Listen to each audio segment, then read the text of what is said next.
Welcome to the 2022 Pathway to 17 Summit.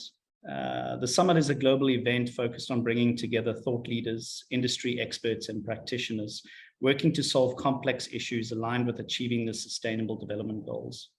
The three-day summit will this year focus on 5 thematic areas of achieving inclusive digital finance, digital economies, payments, green economies, and gender equality, with a particular lens on how these affect emerging economies. Opening the summit today, I have with me Jamie Zimmerman from the Bill and Melinda Gates Foundation and Chris Burns from USAID to discuss why digital in digital development. Jamie leads the Bill and Melinda Gates Foundation's newly formed digital connectivity learning agenda and strategy to accelerate closure of the gender digital divide. Jamie joined the foundation in 2017 after several years as an independent global advisor to several partners, including the World Bank, CGAP, IFC, USAID, UNCDF, the G20 presidency, World Food Programme, and the International Rescue Committee. Chris Burns, USAID's first ever Chief Digital Development Officer and the Director for Technology, leading a number of technical teams, including digital financial services, development informatics, digital inclusion, cybersecurity, and geospatial visualization, and the role that they play in driving inclusive digital ecosystems. Thank you both for joining us, and thank you both for joining me in opening our summit this year. There is an acceleration in development focus and funding around inclusive digital economies. Jamie and Chris, why digital? Maybe let's start with Jamie. Yeah, thanks, Gavin. And starting off with a big congratulations on the second Pathway to 17 Summit that you're hosting. Really great to be here. Thank you for inviting me. And it's great to be with Chris as well on this plenary. I think that there are a lot of reasons for why digital. I think what I'd like to start with, though, is to say that digital is not new in the development sphere. I think that we are seeing an acceleration. We have also seen an evolution in both how we talk about it and also how we're approaching it. So I think we've been talking about digital in a number of forms for at least 12, maybe 15 years. I think starting with like ICT for development, ICT for D, shifting into mobile and mobile connectivity. And we saw the advent of mobile money and started to see all of the different amazing things that were possible with all the phones that were seemingly ubiquitous and in most people's hands within the developing world. And we shifted into digital really in the last 10 years to really, I think, encompass all of the different ways in which different types of tools and technologies are impacting our lives. And so it's not just about the mobile phone in the hand, it's about digital ID, it's about the payment systems, it's about data systems that technology allows us to create and build new and better systems and products off of AI, ML. So digital is just an all-encompassing word, but I think we have seen an evolution also in how we talk about it. So I think when we started off in the kind of mobile, in the beginnings of the digital conversation, it was really around digital optimism. And with that advent of mobile money, we saw this transformation of inclusive finance. We saw, for one of the very few, I think, examples of technology being able to actually leapfrog the phases of technological development that we saw in more developed markets. And I think that kind of extended into another layer of the evolution to kind of digital evangelism, where we all went out and said, okay, this is going to be the panacea. Mobile and digital will do everything. Let's go out and pound the pavement to make sure everyone kind of is taking this on, and let's really push hard around digital for development. And I think that pendulum kind of swung, or another layer of the evolution kind of came on top of that with some digital activism, where we said, okay, no, we actually need to also look at unintended consequences and risks. We started talking about consumer protection in digital. And I think what we're seeing now is the kind of a new layer, which is around digital realism. And I think what COVID showed us in the last couple of years is that kind of revealed to us is that life is moving digital, that we need to have digital ways of living and working and connection. And there's really, we have seen an acceleration of digital transformation through the last couple of years. And we as a development sector, I think, are just seeing what's around us and saying there is no scenario in which we are able to achieve our goals as in households, for household development, for human development, for societies, and for economies at large if we don't embrace digital and figure out how to make it inclusive for everyone.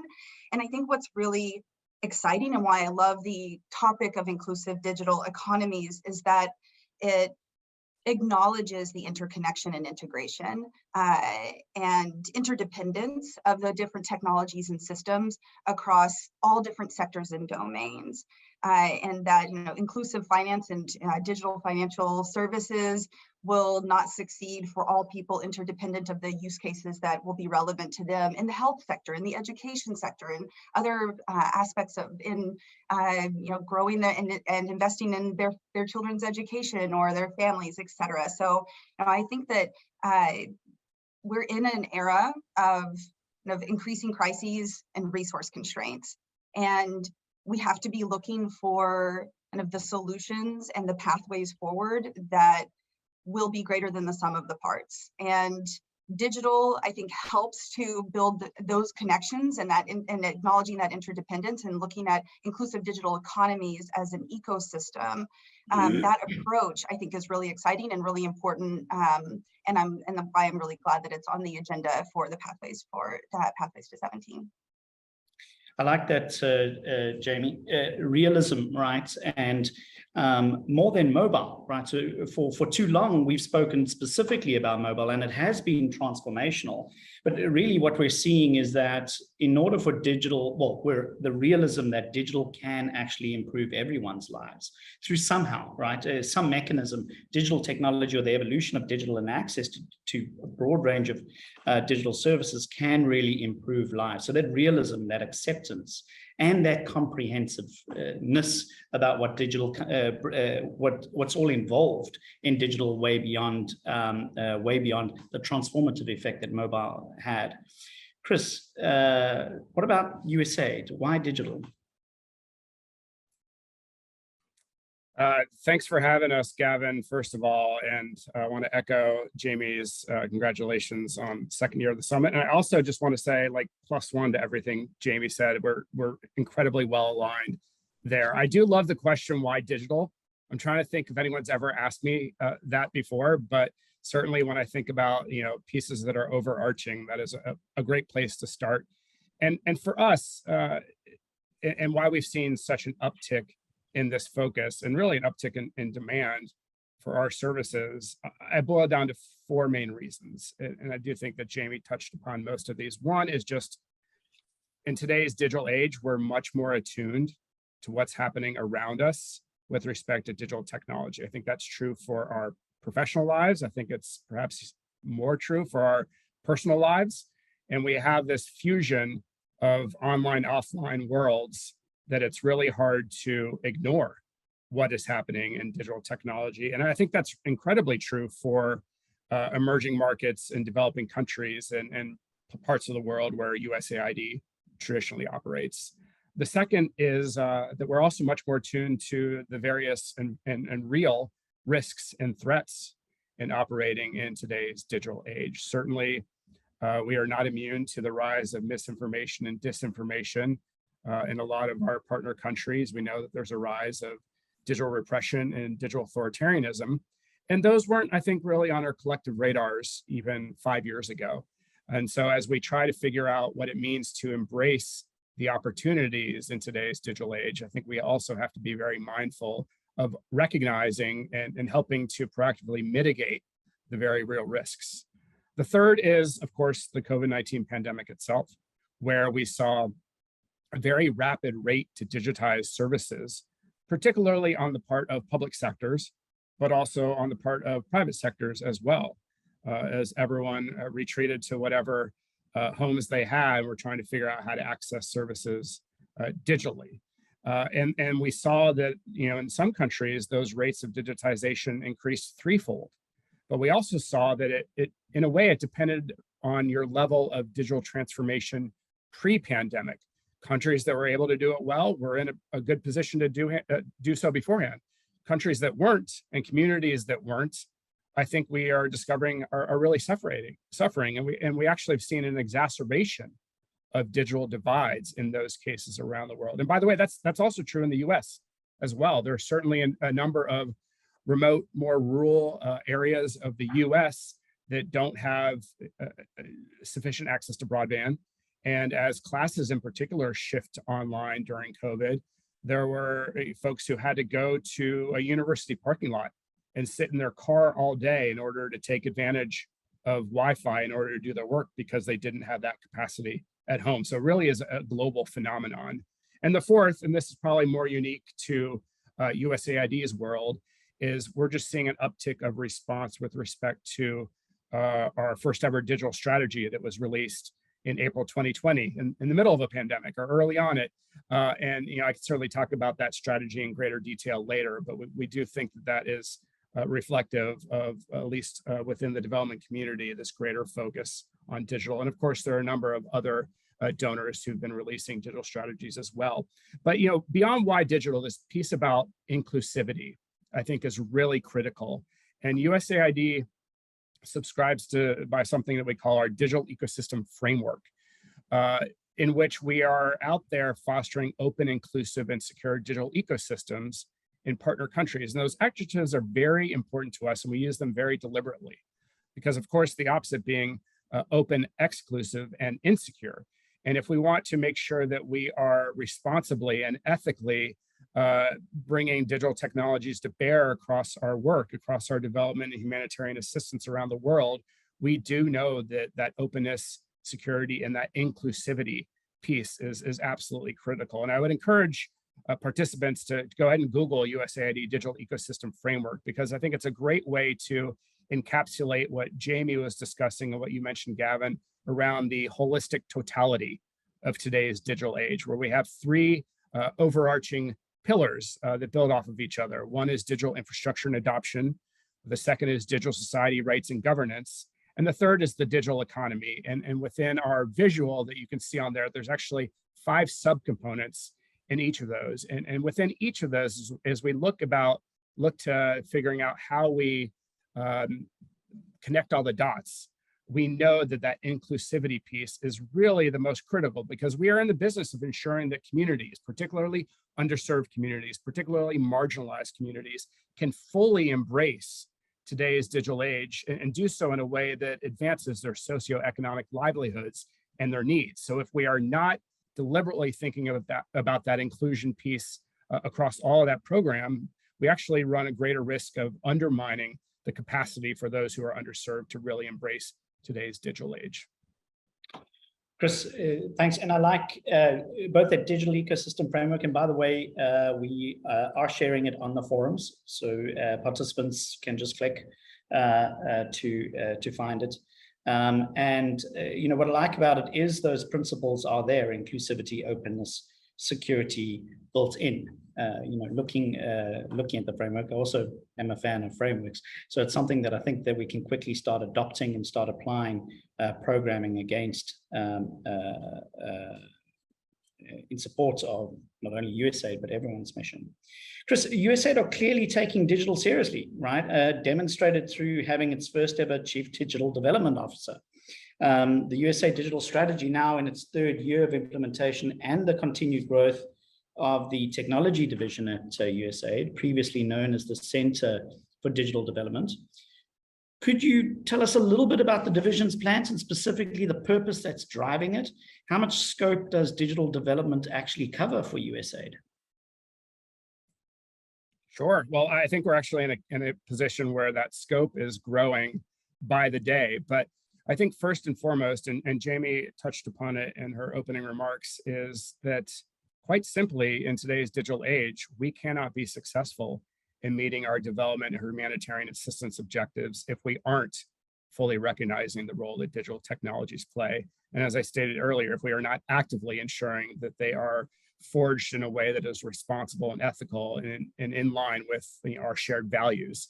And so it's hard to actually think about development in the absence of it, hence digital development as a framework. And we think about it from the early days of the ICT for Ds to where we are right now, I would note that digital development is not a vertical, and it's actually no longer a horizontal. Saying that it cuts across everything that we do within the development landscape, sectorally and geographically, doesn't quite present the full picture. I would posit that we've arrived at a moment where it's actually more of an overlay on top of all of development and humanitarian assistance. So part of that is, what's the starting point when we as donors and our partners are designing activities or designing programs that might have a sectoral lens, be that agriculture or health or education or economic development or democracy and governance, whatever it may be. What's that starting point? How do we make sure that we are data-driven in everything we do, that perhaps maybe even data first, and that we're designing with that data in mind? And I think you quickly arrive at the role that digital technologies play. So part of that is, I think, a paradigm shift happening in international development that places digital more front and center, again, both to ensure that we're maximizing the opportunities, but also minimizing and mitigating the very real risks. And so for USAID and for our division, there's a lot of pieces that we play a role in, like you noticed, from all the way from digital financial services up to the application of more emerging technologies, even beyond AI, to include digital identity, even taking a look at the role that quantum computing might play in tomorrow's development landscape, and also recognizing the more newer pieces such as cybersecurity and ensuring that our implementing partners on the ground can be safe and successful in doing what they're doing. And for those who perhaps aren't as well steeped in digital, there's a lot of dots to connect. So we're in the business of actually helping colleagues, helping partners feel more comfortable in connecting those dots, understanding the touch points, really understanding what's happening at a country digital ecosystem. Under the digital strategy, we have something called the Digital Ecosystem Country Assessment. It's derived from the framework we mentioned earlier, and it's allowing our USAID missions in country and their partners really understand the starting points, really identifying the opportunities and risks, and knowing where to program against those or in support of those. And we share that in saying that there's about 20 of them in motion right now. We've also started to embed digital development advisors within missions to really understand the tech sector at a country level, to really understand how a mission and their own sectoral programming can embrace digital technologies, and really to serve as that eyes on the ground, because we want to make sure that we're lifting up all of our staff, all of our colleagues, all of our partners to really be responsive and holistic in meeting the moment in today's digital age. There's certainly a lot of programming work I can point to. I'll spare you all that for now, but really do want to note that, and I think part of my role in this new capacity as Chief Digital Development Officer is to help colleagues, to help our senior leadership to really work alongside bilateral donor partners, multilaterals, private donors, to really figure out where we can move in lockstep with one another and move the industry forward collectively, because I think that's what will set us up for maximum success. Chris, thanks. I like that. It rings so much to even what we here at Digital Frontiers do, right? So creating a groundswell of local capabilities and human connections to create a better future, right? So understanding that not only does this work need to happen in the halls of a USAID and a Bill and Melinda Gates Foundation, but we really need to get this work on the ground, and we've got to get this work on the ground in local context with local capable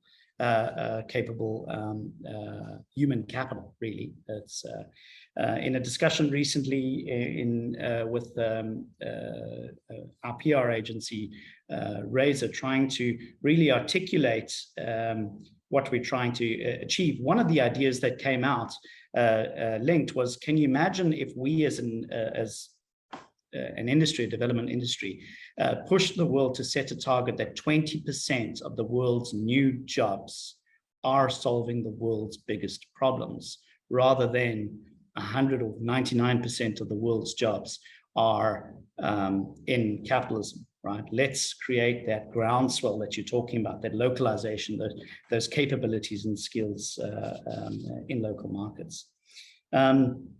Jamie, Let's come to you. I see your focus has moved to helping accelerate the bridging of the digital divide.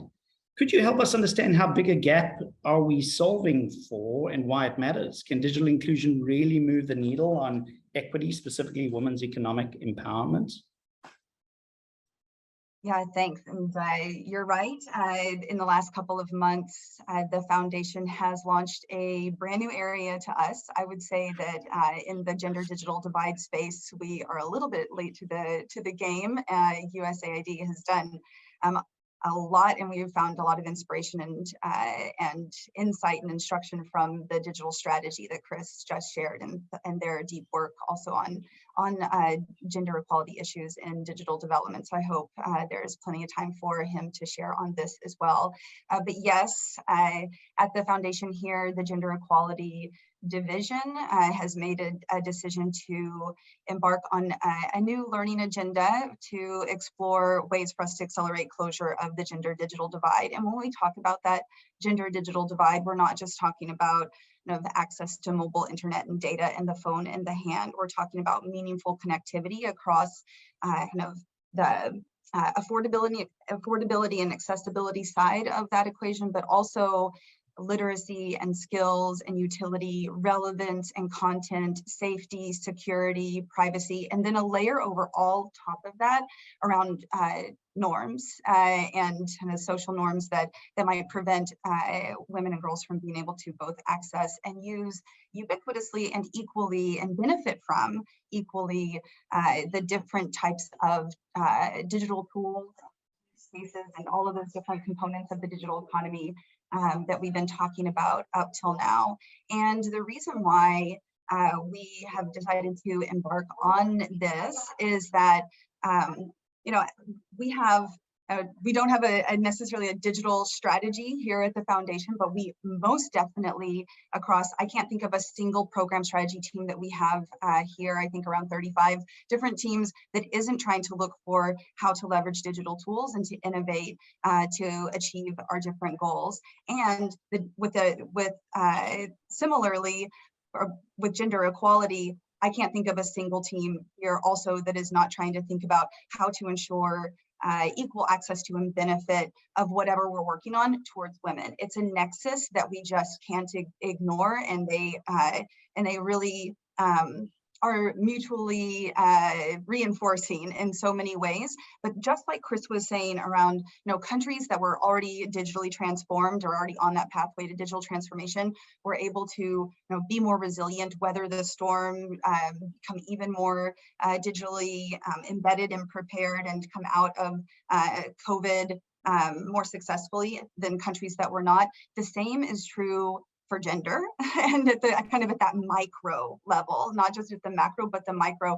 And we saw that women who were already disadvantaged in all kinds of ways in their lives around caregiving, unequal pay, more likely to have informal work and not be on the government pay, on the government rolls, having digital ID to be able to receive support during COVID, et cetera, that they bore a brunt. And we were not seeing their ability to be as resilient to what was happening during COVID, and also to embrace the different types of digital tools. And so what we actually saw for the first time, I think since GSMA has been recording tracking this data, an increase in the last year in the gender digital divide. And so this is really concerning. We see digital transformation happening everywhere. Digital is increasing everywhere at micro and macro levels, but more for men than for women. And it's indicative of, I think, the need to say we need to get really serious about how to ensure that half of the population has the same type of access to and benefit from digital tools. And so sitting over in the financial services for the 4 team for the last 5 years, Gavin, you've been in so many of these conversations with me over all of this time, this big vision for how to close the financial inclusion divide. You know, there's a gender gap of 9%, and we actually have seen some progress in that regard, driven actually a lot by mobile money and digital tools. But we have seen just also for the first time a slight narrowing of the gender gap in financial inclusion. But we have set these big goals and big vision together as a sector, and the financial inclusion sector and all the subsectors that contribute to it. And as we kind of sat back and looked at it, it's like there's no way that we are going to reach these goals if women are not as equally as digitally included. And if the digital tools that we are talking about are being designed by and for essentially the default user, which tends to default to men. And issues like accessibility, affordability, data systems, digital literacy, these are all issues that are prerequisites for what we're trying to achieve in financial inclusion, also prerequisites for what we're trying to achieve with digital and family planning, also with agricultural development, with so many different areas that we're working on. And so we really took a step back and said, we need to accelerate the closure of this divide. We need to look at what we could possibly be doing that's that's domain agnostic, that would be a rising tide that could lift all the boats. And so this digital connectivity learning agenda is essentially our way of beginning to explore what we can and should be doing more of as a foundation, taking into account that there are a lot of amazing donors and amazing actors that are kind of working on this right now. And so we want to know kind of how we can contribute, and that's both kind of looking at what we could be doing to help all of our strategy teams internally, but also looking at what gaps and needs could we be filling, or what areas should we be doubling down on as a sector that we could be leaning into. So those are the types of things that we're looking at now. And I think the final thing that I'll say about it is, as we're talking about pathways to 17, there's just, similarly to the different strategy teams across the foundation and the need to integrate gender and digital and at that intersection across all of those, I'd be hard pressed to think of any of those 17 sustainable development goals that don't require the same. So I think that, having this conversation and doubling down on kind of raising awareness of it, first of all, with the practitioners, as you said, but also shifting into what are we going to do about it? How are we going to champion it? How are we going to solution for it? What are how do we integrate it into the work that we do at a jobs level? And not just off to the side, let's have some gender goals, let's integrate it into our work. And so that's a really exciting part of the conversation that you're hosting, and really looking forward to the opportunity to kind of learn from others and how they're thinking about it over the course of the summit. Isn't it astonishing that the acceleration of digital adoption across the board led to the acceleration of exclusion, right? And that was mind-blowing to see that data and to hear that that risk of the acceleration of exclusion of women, if we don't have a microscopic focus on it, right, we're not going to resolve it. It's just a very clear indication that we can't leave the world to itself, right? We actually have to do something about it. What I also enjoyed about what you're saying there, linking to what Chris said earlier about digital, is that digital is not a vertical, it's a horizontal. Gender is not a vertical, it is a horizontal. So it doesn't matter whether it's agri, it doesn't matter. The realm of development, it's almost like if we can fix gender, we're already going to leapfrog. If we can just not fix gender, because I understand the complexity of that, but if we can just have progress in gender as a horizontal, how many of those SDGs will we leapfrog? How much progress would we have by solving that one element, or at least moving forward as in that one element? Chris, what are your thoughts on the digital divide, the gender digital divide? So many, but I love Jamie's framing of all of that. So I'm going to +1 again. But you bring up this really interesting point that I think we've often heard in being debated is, folks who say technology is gender neutral.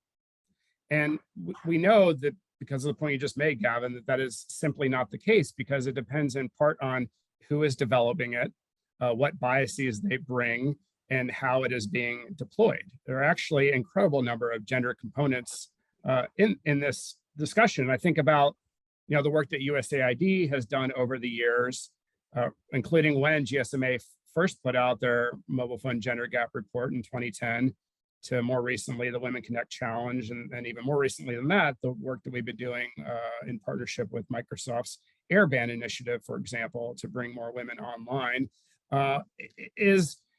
we have this corollary in a way where we've seen this incredible upswell of focus on gender equality and women's empowerment, and how critical they are for meeting development objectives as well. And the parallel I think that we're seeing there is with respect to digital development too. When I came into USAID in 2009, I came into the Office of Gender Equality and Women's Empowerment and saw the decades-long work. And over the past decade, there's this broader recognition that gender equality and women's empowerment is not an add-on to development work. It is actually central to development work. And so we're seeing that same shift happening within digital development, but they're also very much teamed up. And Jamie knows this well. We've arrived at a moment where, as practitioners, we've spent decades working on financial inclusion because of the pathways out of poverty it offers. But you can't have a conversation around financial inclusion today if you aren't talking about the role that digital financial services play, right? That is to say, there is no financial inclusion without digital financial services. And so actually, the discussion of gender equality and digital development are incredibly well entwined.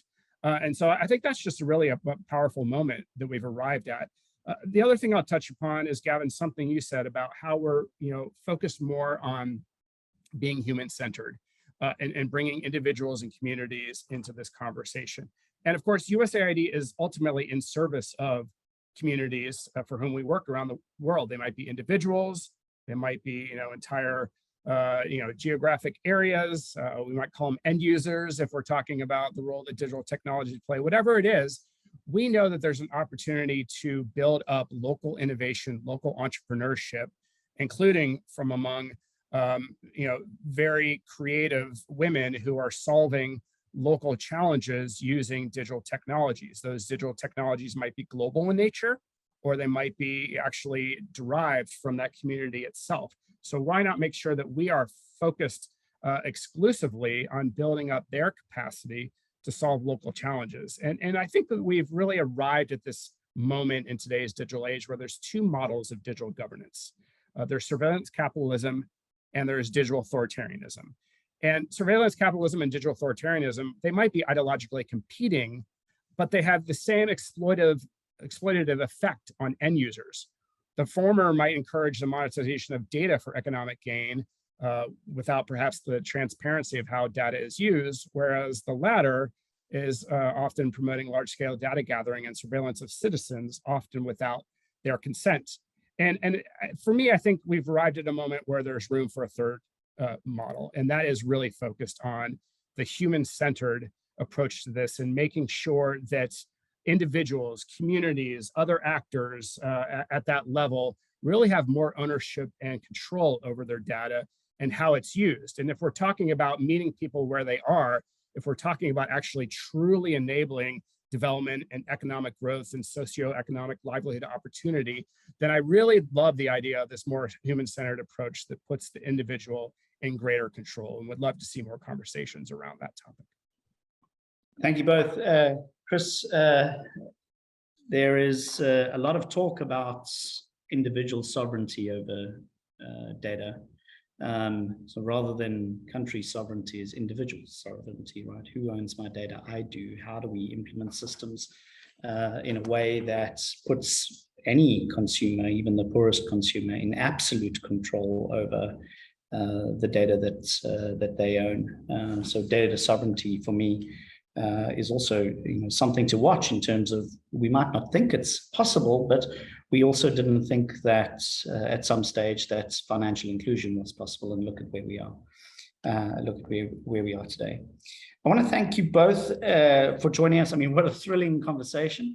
I just want to pick up a few, points to summarize, picking up from both of you, right? The complexity of data, of the ecosystem of digital, the complexity of digital, the ecosystem, and what we need to work on in order to get it, right. The conversation's gone far beyond just mobile, even though mobile was so transformational in our thinking around the use of digital in development. Going from that digital optimism, evangelism, activism, and realism,